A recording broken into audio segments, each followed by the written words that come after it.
Cavite po. Ay, nasa Cavite. Saan sa Cavite? Sa Imos. Ah, nasa Imus. Oh, inulit ko lang.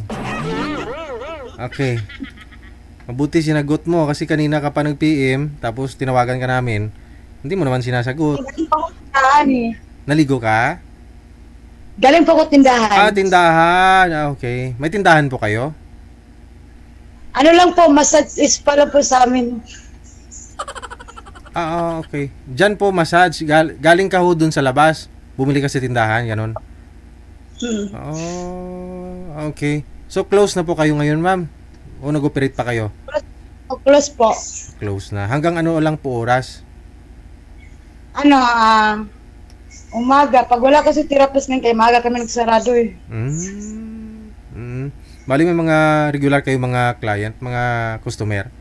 Nagpa-massage mismo, yung nagtitherapy? Mayroon naman po. Mayroon. Magkano po yun per hour, ma'am? Kunyari may nagpa-massage dyan na ano na... Yung pinakataas po, 799.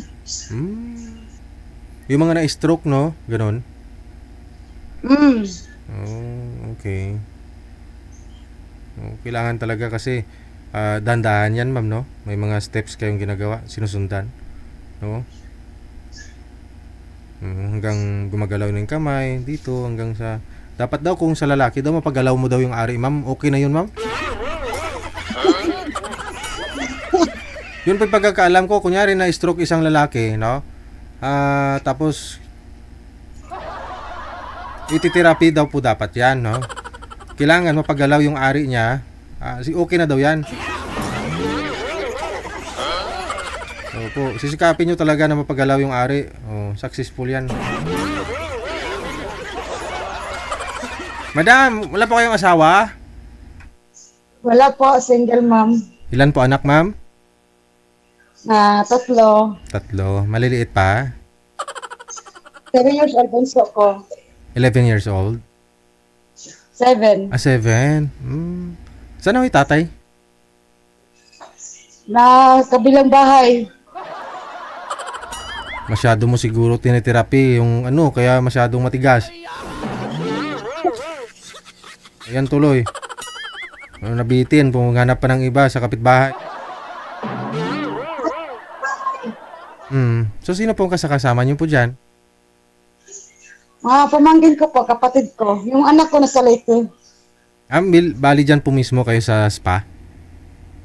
Hindi. Bahay ng ate ko. Okay. Andun po pala yung mga anak mo sa province? Andun po, kay mama. Ilang years ka na po dyan sa Cavite? Ano pa lang, 3 buwan pa lang ako dito. Wala pang nakapansin sa beauty mo? Wala, pangit eh. Wala, grabe naman. Hindi talaga nila napansin. Ako nga napansin ko nga nag-lipstick ka gabi eh.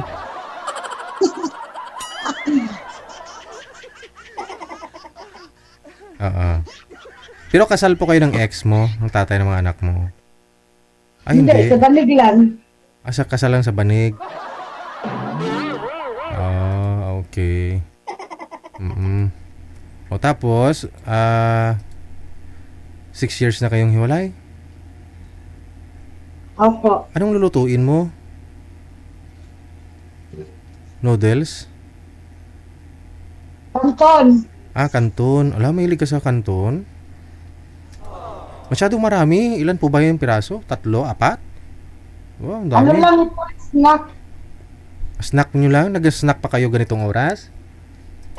Pero nakahapunan na kayo? Po, Nakahapunan na po kayo? tapos na po. Tapos mga alas 10 nag-snack pa ho kayo? Ganito eh. Nasanay na. Gabi-gabi po talaga yan?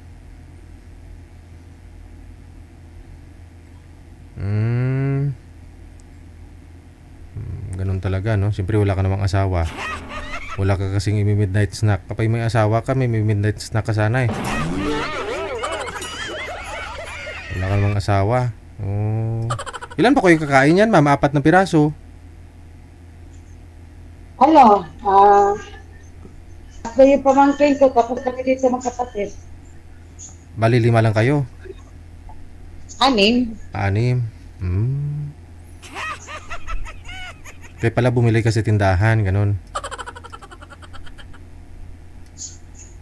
Okay. Oh.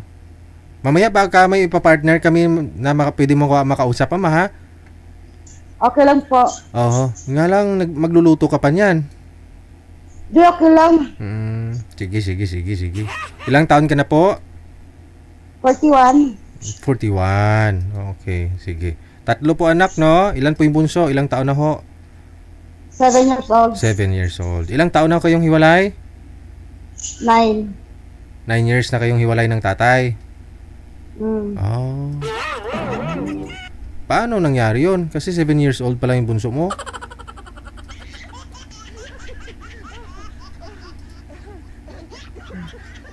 Nakita ulit eh. Nakita kayo ulit. Nagkita kayo ulit? Tapos nakabuo ulit? Opo. Oh, ba't hindi nyo na lang itinuloy-tuloy?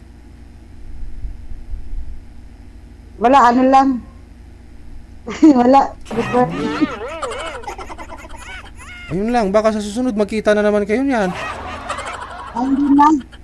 Wala. Hindi na po. Pag sure ba? Oo, galing. Pang ilang sali mo na po to, ma'am? Po. Pang ilang sali mo na po yan dito? Ngayon lang, first time. Ngayon lang. Okay. Taga Masbate po kayo, no? Dati, yung sumala ko dati, pero never mo ako tinawagan. Nagpa-line up ka po, tapos hindi ka pa natawagan. Opo. Okay. Sige.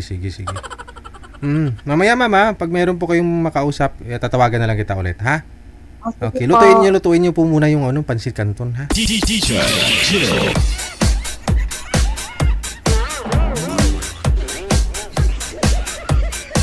Masyadya talaga ito.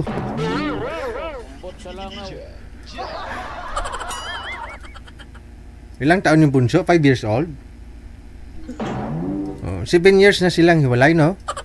7 years na silang hiwalay, pero 5 years old ang bunso. Kasi nung siguro naghiwalay sila, nagkita sila ulit, na-miss nilang isa't isa, ganun.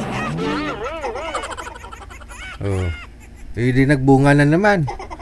Nung nagkita silang dalawa, no?